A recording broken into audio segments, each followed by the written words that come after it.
Hello students, in today's video I would discuss the process of gametogenesis with you. In the previous lectures I had discussed the male reproductive system as well as female reproductive system. This topic relates to the class +2 chapter human reproduction. What is basically gametogenesis? The process during which the male and the female gametes, sperm and ovum respectively, are formed. Respectively means sperm in case of male and ovum in case of female, they are formed. And the process is known as gametogenesis. This is a common term sorry, for both male and female. Sorry. Gametogenesis is a common term for male and female, and if we consider separately the males, that is known as spermatogenesis, and if we consider females, in case of males this is spermatogenesis and in case of females this is oogenesis. Oogenesis and spermatogenesis, sperm formation, and ovum, ova or egg formation, anything you can say. Though I have discussed the spermatogenesis in my previous lecture when I had told you about the male reproductive system, still here I would repeat it just to let you people know between the differences in spermatogenesis and oogenesis. Okay, so we will continue with the spermatogenesis.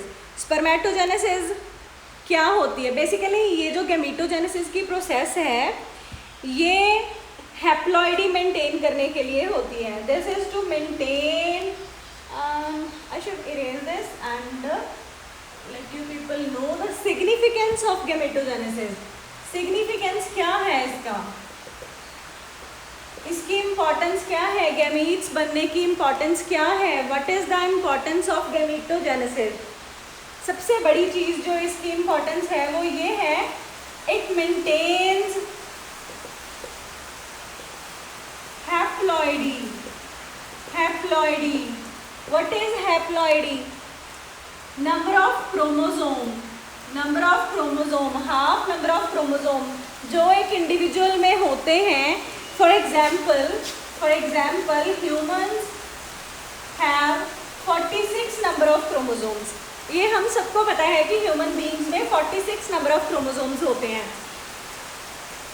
वो 46 को maintain रखना generation after generation, that is the reason for the process of gametogenesis. Gametes जो बनते हैं either that is a sperm और that is a ovum. In both the cases, male में और female में, उनके बनने का मेन पर्पस ही ये होता है कि हैप्लॉइडी मेंटेन की जाए. ठीक है, ह्यूमन बीइंग में 46 नंबर ऑफ क्रोमोसोम्स होते हैं. 23 आते हैं स्पर्म से एंड 23 आते हैं ओवम से. ठीक है, वैसे तो ये बहुत बेसिक सी बात है, सबको पता होगी, बट फिर भी अगर किसी को नहीं पता तो you people can remember this thing, remind this thing कि जो ह्यूमन बीइंग्स होते हैं उनमें 46 नंबर ऑफ क्रोमोसोम्स 23 मिक्स होके 46 बनते हैं. फाइन. अब ये जो प्रोसेस होती है, जो गैमीट फॉर्मेशन की प्रोसेस होती है मेल में और फीमेल में. मेल में that is known as spermatogenesis, female में that is known as oogenesis. अब ये number of chromosome human being में 46 है. ये 46 से 23 कैसे होगा, how it will turn from this number to this number, वो हम स्पर्मेटोजेनेसिस और oogenesis में करेंगे. Fine. So let's start with the topic spermatogenesis.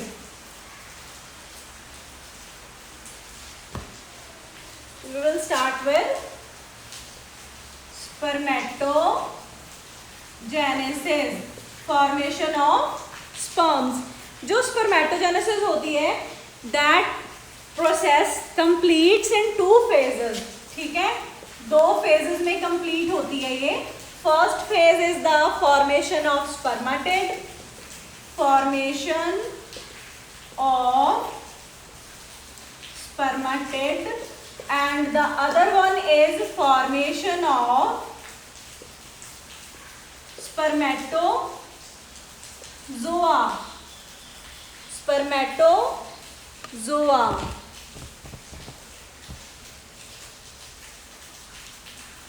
From this spermatid,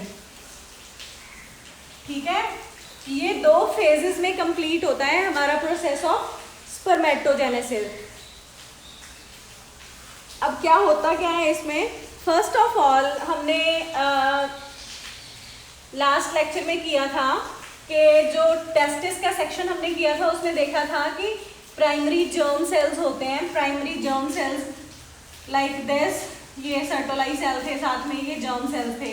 ये जो प्राइमरी जर्म सेल्स होते हैं ये प्रोलिफरेट करते हैं towards the inside of the seminal vesicle, ठीक है, प्रोलिफरेट कर गया, न्यूक्लिएटेड सेल है, प्रोलिफरेट करके उसके बाद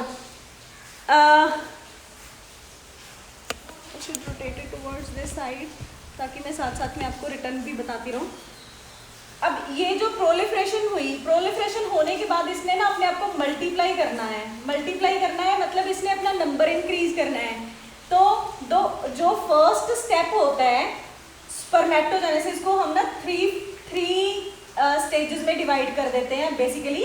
first one is the multiplication, multiplicative stage, second one is the growth phase, and the third one is the maturation phase, ठीक है, मैचुरेशन फेज। अब ये जो तीनों फेजेस हैं multiplicative, growth and maturation phase, ये फेजेस जो हैं क्या क्या होता है इनमें। फर्स्ट ऑफ ऑल यहाँ पर मैंने बताया था कि ब्रॉडली हम इसको 2 स्टेजेस में डिवाइड कर देते हैं, formation of spermatid and formation of spermatozoa from spermatid. I will explain later on this step. अब यहाँ पर क्या है, मल्टीप्लिकेटिव जो फेज है मतलब कि ये जो हमारे पास स्पर्म मदर सेल हैं जो प्रोलिफरेट हुए हैं, they will multiply their self. ये जो सेल्स हैं एपिथेलियम सेल्स जो प्रोलिफरेट होके टुवर्ड्स इनसाइड मूव हुए हैं, they will divide mitotically with help of mitosis, ठीक है। पहले हम इसको देखते हैं मल्टीप्लिकेटिव फेज को। These cells, epithelial cells, will divide mitotically. Okay, mitotically means mitosis की हेल्प से। +1 में आप लोग ये चीज पढ़ चुके हो कि माइटोसिस और मियोसिस क्या होता है, फिर भी मैं आपको एक बार बता देती हूँ। Mitosis is just to multiply the cell, number of chromosome same रहता है, ठीक है। अगर ये एक सेल में 46 नंबर ऑफ क्रोमोसोम थे, इसमें भी 46 ही रहेंगे, इसमें भी 46 ही रहेंगे। Number of chromosome will remain the same in all the cells which are gone through mitosis. Mitosis जो भी सेल्स में हुई है, they will have the same number of chromosome as the parent cell had, ठीक है। अब यहाँ पर हुआ क्या है, सिर्फ नंबर इंक्रीज किया है। जहां 2 सेल थे, 2 से 4 बन गए, 4 से 8 बन गए, 8 से 16 बन गए, तो they had multiplied their number, तो नंबर मल्टीप्लाई हो गया। तो this was the phase multiplicative phase. But यहाँ पर नंबर ऑफ क्रोमोसोम में बार बार कह रही हूँ वो सेम ही रहेंगे, number of chromosome will remain the same 2n, ठीक है, ठीक है। In case of human being, that is 2n is 46, fine। अब इसके बाद जब ये सेल्स बन जाते हैं, these are the primary spermatocytes, ठीक है। ये जो सेल्स बने प्राइमरी स्पर्मेटोसाइट्स, ये सेल्स आगे एंटर करेंगे ग्रोथ फेज में। ठीक है, it will enlarge in size, growth phase में एंटर करेगा। फाइन, ग्रोथ फेज में एंटर होने के बाद ये नरिशमेंट लेगा from the cells around it, और ये इसका साइज इंक्रीज होगा, nothing else. Number of chromosome again will remain same, 2n number of chromosome 46। यहाँ पर भी 2n नंबर ऑफ क्रोमोसोम थे और यहाँ पर भी 2n नंबर ऑफ क्रोमोसोम रहेंगे। This is the growth phase, the second one, growth phase. ठीक है, यहाँ तक number of chromosome will remain the same. जो सेल है वो ग्रो करेगा इन इट्स साइज, नरिशमेंट लेके। Then the last phase, that is the most important one, the maturation phase. Maturation phase mature होता है जब ये प्राइमरी स्पर्मेटोसाइट, ठीक है, ये जो प्राइमरी स्पर्मेटोसाइट है इसमें कुछ चेंजेस आएंगी। What those changes will be? Maturation phase में क्या होगा, जो प्राइमरी स्पर्मेटोसाइट है ना उसमें मियोसिस होगी, ठीक है, इट विल अंडरगो मियोसिस, ठीक है। आई प्रोनाउंस इट मियोसिस ताकि आपको इसके स्पेलिंग्स याद हो सके। ओके, मियोसिस हम बोलते हैं तो बच्चे मोस्टली आई को स्किप कर जाते हैं लिखने के लिए। मियोसिस बोलोगे तो that will be corrected in your written material, ठीक है, आपके स्पेलिंग मिस्टेक नहीं होगी। वैसे मियोसिस बोलना होता है लेकिन लिखने के टाइम पे try to write it like meiosis. Okay, चलो मैच्योरेशन फेज पे आ जाओ। अब मियोसिस जो होती है, this process, should I erase this? ये जो प्रोसेस होती है मियोसिस की, मैच्योरेशन फेज में, मैच्योरेशन फेज में मियोसिस 1 एंड मियोसिस 2, ये दोनों प्रोसेसेस होती हैं। जब आपने मियोसिस किया होगा तो आपको याद होगा कि meiosis was divided into 2 type of meiosis, meiosis 1 और मियोसिस 2। जो मियोसिस 1 होती है that is the reductional one, ठीक है। मियोसिस 1 जो होती है that is the reductional one. इसमें अब यहाँ पर ये जो नंबर ऑफ क्रोमोसोम 2n थे ना, जब इसने आगे मियोसिस की हेल्प से एक सेल ने 2 सेल्स बनाए तो ये हमारे पास क्या हो गया, n। यहाँ 2n से ये हाफ ऑफ होके क्या हो गए, n। जो मियोसिस 2 है, मियोसिस 2 इज इक्वेशनल, वो सेम ही रहेंगे, number of chromosomes will remain same, n number of chromosome ही रहेंगे, ठीक है। इसको मैं दोबारा से ड्रॉ कर दूंगी पूरी स्पर्मेटोजेनेसिस को। When after explaining the oogenesis I will draw parallelly the spermatogenesis as well as oogenesis so that you people can make the differences in both, ठीक है। तो अभी इसको जरा अटेंशन दो यहाँ पर, अभी इसको समझो पहले कि है क्या ये। उसके बाद चलो ये हो गया मियोसिस 1। मियोसिस 1 इज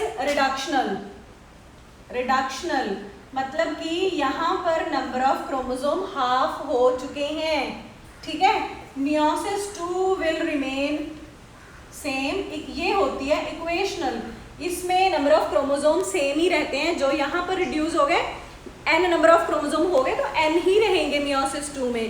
तो ये सारी प्रोसेस होने तक हमारे पास बन जाते हैं, ये जो मैच्योरेशन फेज है ना, इसमें ये जो सारा हमने पढ़ा है ये सारा आया हमारे पास फॉर्मेशन ऑफ स्पर्मेटेड में, ठीक है।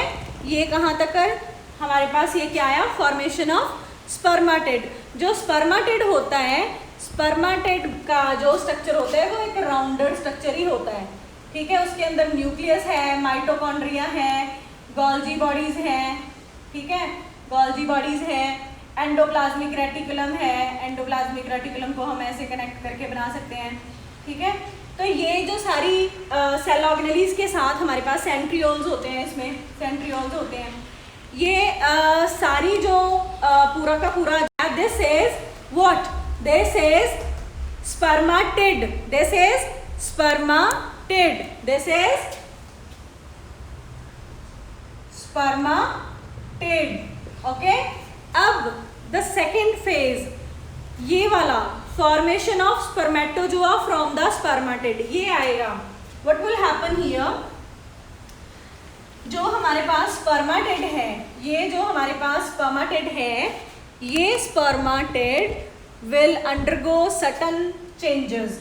ये हमारे पास था न्यूक्लियस था, ये हमारे पास गोल्जी बॉडीज थी, ये हमारे पास एंडोप्लाज्मिक रेटिकुलम था, है ना. ये सारी सेल ऑर्गेनेलीज आप लोगों ने पढ़ी हैं. ये हमारे पास माइटोकॉन्ड्रिया था. ठीक है. अब यहाँ पर बहुत ज़्यादा फाइन तो मैं बना नहीं पा रही हूँ, but you people know all the structures of mitochondria, Golgi body, endoplasmic reticulum, nucleus. तो यहाँ पर क्या होगा? This will undergo sudden changes. In first phase it will elongate, cell will elongate, the nucleus will start elongating, Golgi body will start accumulating at one end of the nucleus. The mitochondria will start accumulating towards this side. Mitochondria यहाँ आने शुरू हो जाएंगे. उसके बाद जो centrioles हैं, centrioles and flagella like this, वो आने शुरू हो जाएंगे साइड में. Ultimately with 2 or 3 gradual steps, it will change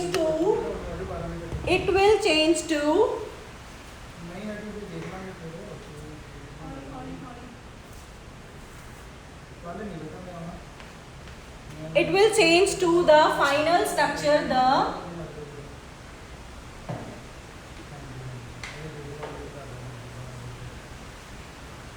spermatozoa. ठीक है. ये न्यूक्लियस है. मैंने डबल एरो इसलिए बनाया है कि इसके बीच भी स्टेप्स हैं, इसके अंदर भी स्टेजेस हैं. तो यहाँ पर ये हमारे पास एक्रोसोम बन गया. ठीक है.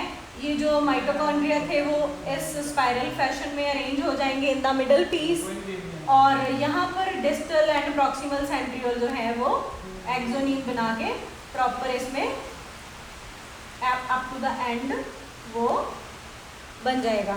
Mitochondria we usually make like this in all the books and all. ठीक है. तो ये हमारे पास रफली मैंने बता दिया कि from a rounded cell with tail जो स्पर्मेटोजोआ है वो बन गया स्पर्मेटोजोआ. ठीक है. ठीक है.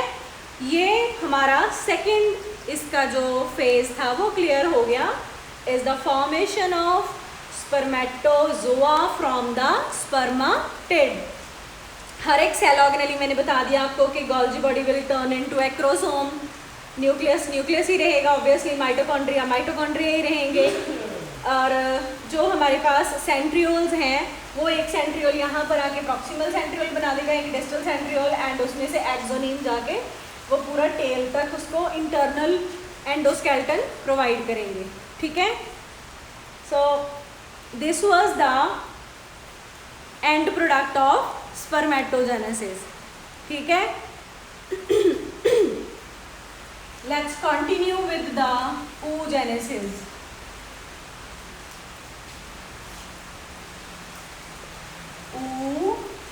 Oogenesis.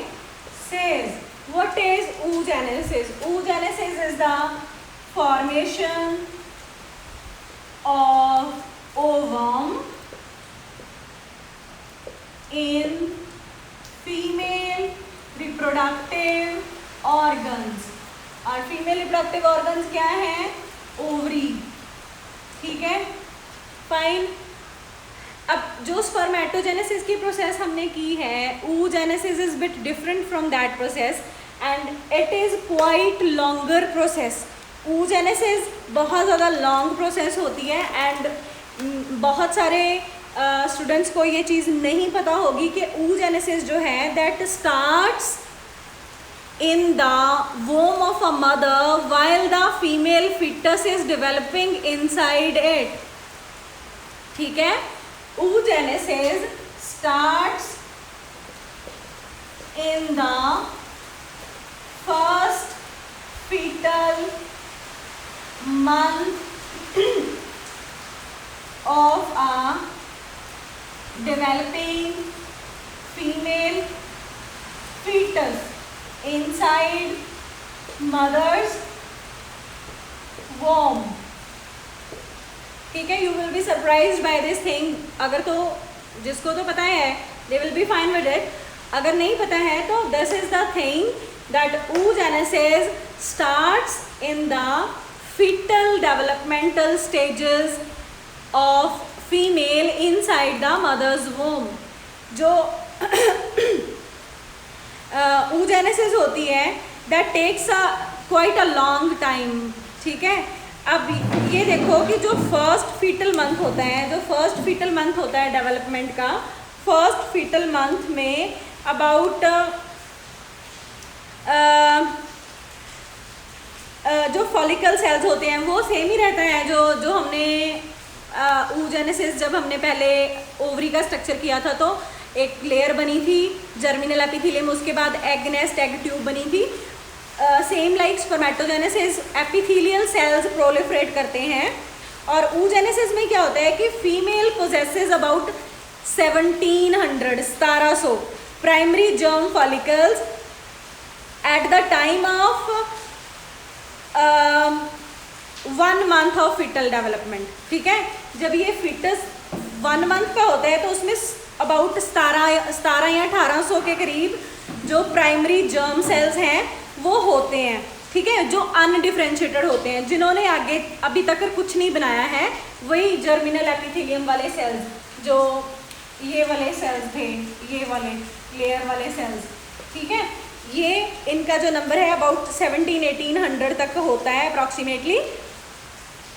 ये प्रोलिफरेट करते हैं द सेम वे जैसे वो प्रोलिफरेट किए थे टू फॉर्म oogonia. उसने स्पर्मेटोगोनिया बनाए थे, इसने प्रोलिफरेट होने का मतलब सिंपली होता है अपनी जगह से खिसक के और जगह पे चले जाना. ठीक है, in a raw language I am telling you. ठीक है, अब ये हमारे पास आ गया oogonia. oogonia क्या होता है? What is oogonia? oogonia is the cell which is gonna make the ovum. ठीक है, इसको हम ओवम मदर सेल भी कहते हैं. Got it? अब ये जो oogonia है, these are about 6 lakh in number at 2 month of fetal development. 2 month female fetus that shows about this much oogonia. ठीक है, इतने oogonia second month of foetus जो है उसमें होते हैं. These cells again after going divisions in the 5th month of fetus, ये जो सेल्स होते हैं मल्टीप्लाई करके ये 7 मिलियन तक पहुंच जाते हैं. ठीक है, फाइन. हमने फर्स्ट फेज मल्टीप्लिकेशन का किया था ना, मल्टीप्लिकेटिव है ना, तो मल्टीप्लिकेशन हो रही है. अब इनकी मल्टीप्लिकेशन ही हो रही है. पहले 1700 थे, ये वाले 1700 थे, ये इतने हो गए. इसके बाद ये 5th month ऑफ डेवलपमेंट, मतलब 5 मंथ का फीटस है, फीमेल फीटस 5 मंथ का है, तो they will be about 7 million. ठीक है, they will be about 7 million. अब इसके बाद ये जो मल्टीप्लिकेशन इसकी हो गई, इस स्टेज के बाद इसमें एक प्रोसेस होगी, एक फिनोमिनन होगा. Phenomenon is a natural process that is atresia. Atresia is the degeneration of the germ cells. इसमें इसके बाद इसमें क्या होगा? एट्रीशिया. ठीक है, that is degeneration of germ cells. Got it? अब यहाँ से फिर इनका नंबर जो है वो कम होना शुरू हो जाएगा, ठीक है। एट्रीशिया होने के बाद बर्थ से पहले 5th मंथ से शुरू हो गया ये, और बर्थ से पहले तक ये एट्रीशिया होके इसके जर्म सेल्स जो हैं वो कम हो जाएंगे and they will be about 2 million eight the time of birth, ठीक है। 2 million eight the time of birth, got it. Birth के टाइम तक ये सेल्स जो हैं वो 2 मिलियन रह जाते हैं। अब इसके बाद क्या होता है, the process of atresia continue up to the age of puberty. ये सेल्स जो है ना 2 मिलियन, ये एक न्यूबॉर्न चाइल्ड, फीमेल चाइल्ड में होते हैं एंड रेगुलरली जो फीमेल चाइल्ड है उसमें एट्रीशिया की फिनोमिनन कॉन्टिन्यूटी में चलती रहती है up to the age of puberty. Puberty की एज क्या होती है, दैट इज 13 to 15, 12 में भी शुरू हो जाती है due to the environmental conditions. आजकल ये सारा इम्बैलेंस चल रहा है, तो यूजुअली हम एवरेज लेके चलते हैं 12-13 साल की एज में प्यूबर्टी शुरू होती है। तब तक ये जो एट्रीशिया है that goes on, एट्रीशिया goes on and सिर्फ 4 to 500 सेल्स जो हैं वही मैच्योर हो पाते हैं, ठीक है। अब इसमें क्या हो गया, मैच्योरेशन, ये growth phase and maturation phase आ जाएगा अब।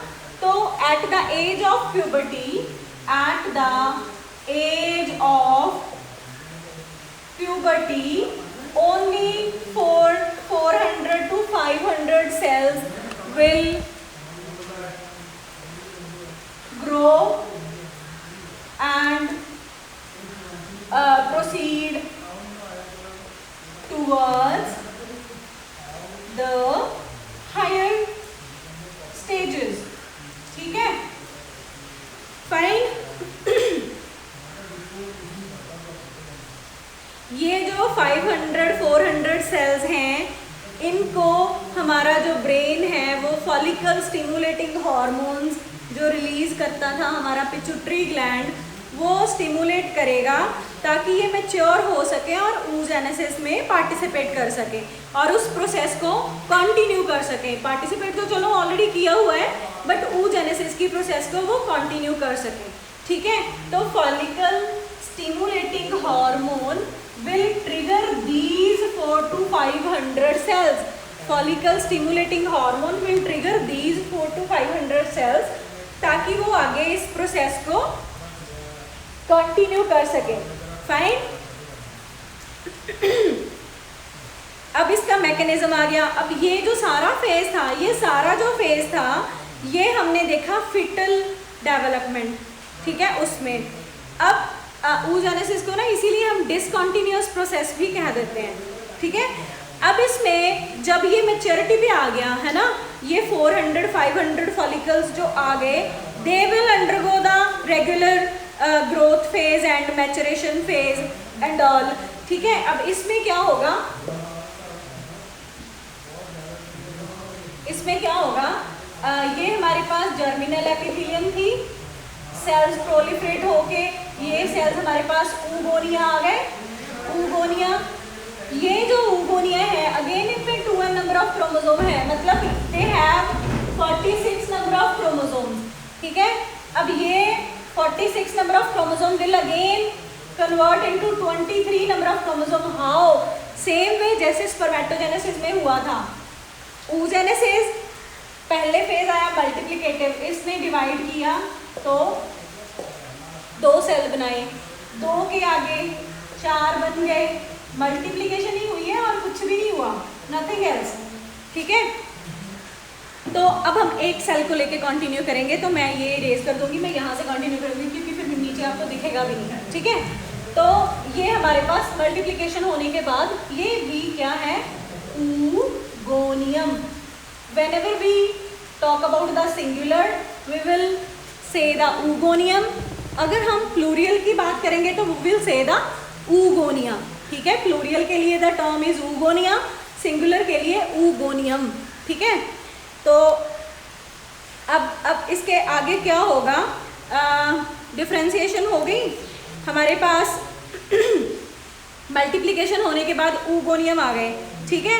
और ये जो ऊगोनियम है, इस ऊगोनियम का अगला फेज क्या होगा, द ग्रोथ फेज। ऑब्वियसली यहाँ तक ये हमारे पास मल्टीप्लिकेशन हुई है, यहाँ तक का जो फेज है we will call it multiplicative, multiplicative, ठीक है। Next phase will be the growth phase, ठीक है। इसके आगे बनेगा द सेम वे, उसमें प्राइमरी स्पर्मेटोसाइट बना था, इसमें प्राइमरी oocyte बनेगा। क्या बनेगा, प्राइमरी oocyte, प्राइमरी oocyte। मैंने ये आपको जब एलएस ऑफ ओवरी करवाया था तभी भी बताया था, प्राइमरी oocyte, देन उसके बाद सेकेंडरी oocyte, देन उसके बाद ओवम बनता है, ठीक है। अब ग्रोथ फेज में ये सेल जो है ये नरिशमेंट लेगा, अपने अंदर साइटोप्लाज्म इकट्ठा करेगा, बाकी सारे न्यूट्रिएंट्स इकट्ठे करेगा ताकि ये डेवलप हो सके ओवम के अंदर, ठीक है।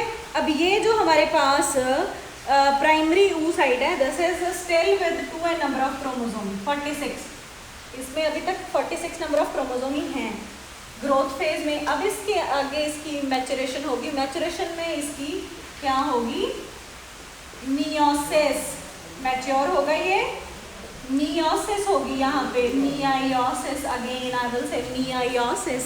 Meiosis will occur here, the first meiosis will be reductional, I told you earlier, वो यहाँ पर भी सेम ही रहेगी, रिडक्शनल।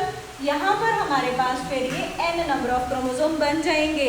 और जो फर्स्ट मियोसिस होगी उसके बाद, अब देखो यहाँ पर ना थोड़ा सा ट्विस्ट है, वो क्या है कि ये जो एक प्राइमरी oocyte है, अब जब हमने स्पर्मेटोजेनेसिस किया था उसमें तो हमने किया था कि प्राइमरी oocyte जो था, प्राइमरी स्पर्मेटोसाइट जो था वो डिवाइड कर गया 2 में, नंबर ऑफ क्रोमोसोम 2 में चले गए और 2 स्पर्मेटोसाइट्स हमारे पास बन गए थे, लेकिन 2 सेकेंडरी स्पर्मेटोसाइट्स। लेकिन यहाँ पर प्राइमरी oocyte एक तो सेकेंडरी oocyte बनाएगा ये,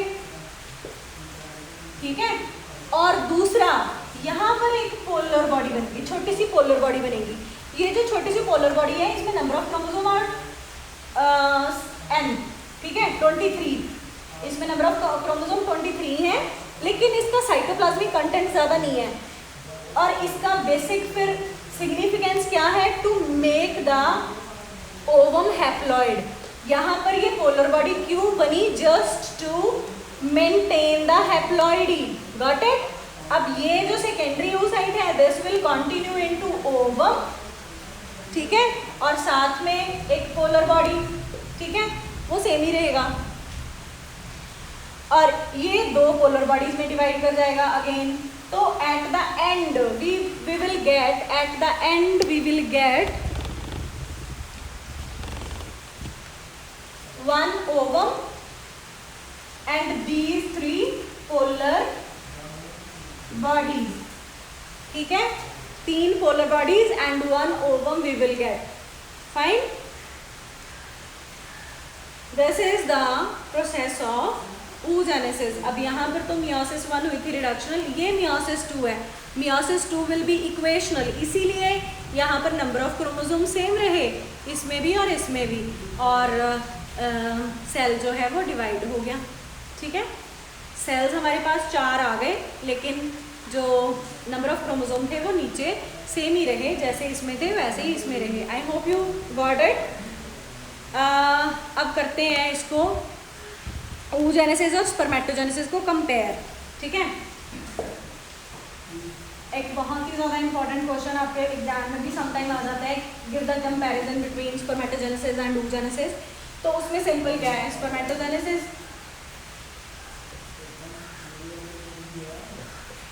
ठीक है, टैबुलर कर लेते हैं इसको, and oogenesis, got it. Sorry, just unfocusing it. अब यहाँ पर हमारे पास एक जर्मिनल एपिथेलियम थी, वो दोनों में ही कॉमन रहेगी, है ना। उसके बाद सेल प्रोलिफरेट हुए, ठीक है, ये बन गया स्पर्म मदर सेल, ये बन गया egg mother cell. Got it? Number of chromosome will remain 2n। ठीक है, they will go the multiplicative phase, multiplication will be there, सिर्फ मल्टीप्लाई हुए हैं, number of chromosome will remain the size same ही रखना है। ठीक है, साइज विल रिमेन सेम, सारे सेल्स का, इन दोनों का सेम रहेगा, इन दोनों का सेम रहेगा। मल्टीप्लिकेटिव फेज हुआ, एक सेल से 2 सेल्स बन गए, 2 से आगे 4 बन गए, है ना, 4 ही बने, बट मैं एक ही ड्रॉ करूंगी, जस्ट स्पेस उतनी नहीं है मेरे पास यहाँ पे। ठीक है, ये एक यहाँ पे 4 सेल्स बन गए यहाँ पे। ओके, मैं ड्रॉ कर ही देती हूँ, but size will be the same. ठीक है, मैं सिर्फ आपको समझाने के लिए कर रही थी ऐसे। ठीक है, अब यहाँ से हम एक एक सेल को लेके कंटिन्यू करेंगे। ऑब्वियस ही बात है, जब नेचुरल प्रोसेस में ये सारे ही कंटिन्यू होंगे, इनमें से ये सभी अगली प्रोसेस में जाएंगे, पर हम just to explain it I am taking 1 cell. ठीक है, ऐसा नहीं है कि इनमें से सिर्फ एक ही सेल अंडरगो होगा, बाकी 4 सेल होंगे नहीं, ऐसा नहीं होता।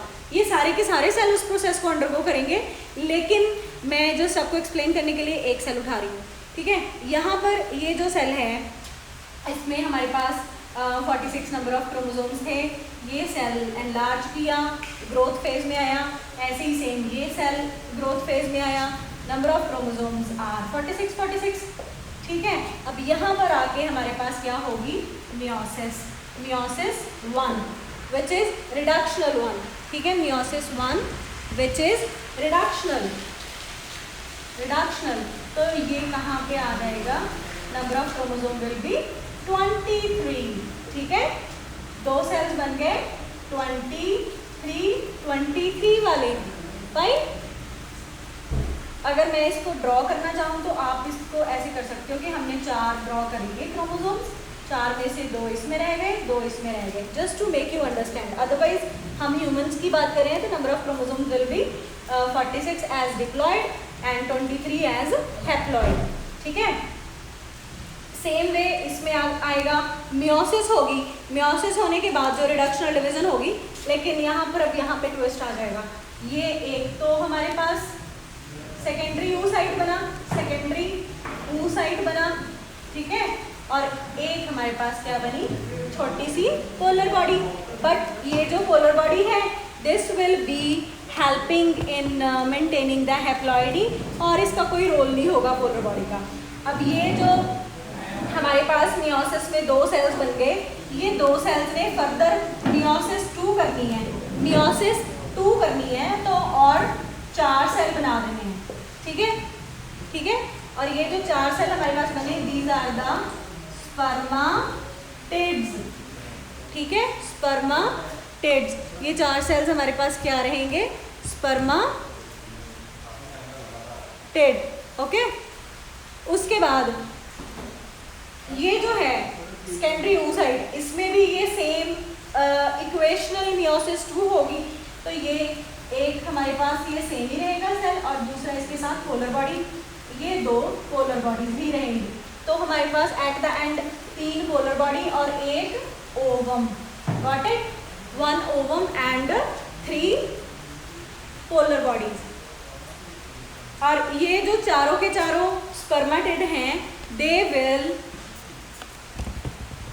convert into these tailed spermatozoa in the process of formation of spermatozoa from spermatid. ठीक है, got it? ये मैं एक्सप्लेन कर चुकी हूँ आपको।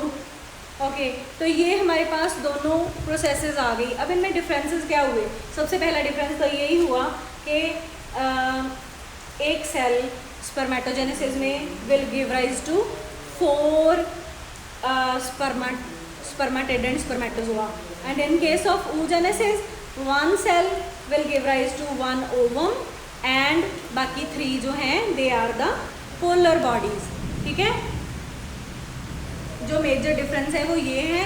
उसके अलावा बाकी और डिफरेंसेस दिए हुए हैं कि this will undergo in the testis, this will undergo in the ovaries. ये तो जनरल से डिफरेंसेस हैं, वी मस्ट नो।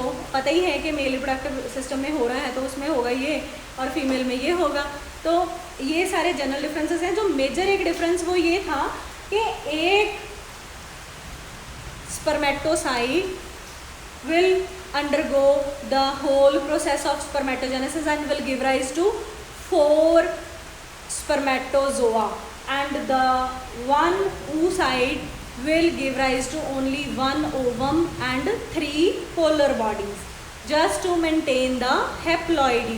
ठीक है, this is all about the process of spermatogenesis and oogenesis we have done with the hormonal control in the previous lecture. वो same ही रहेगा यहाँ पे, सिर्फ इनके डिफरेंसेस मुझे आपको बताने थे। That's why I took up the spermatogenesis, otherwise we had done this also. So this is all about the topic for today. We will continue with, now we will continue in the next lecture with the structure of sperm and structure of ovum, जो ये हमें last में बने हैं।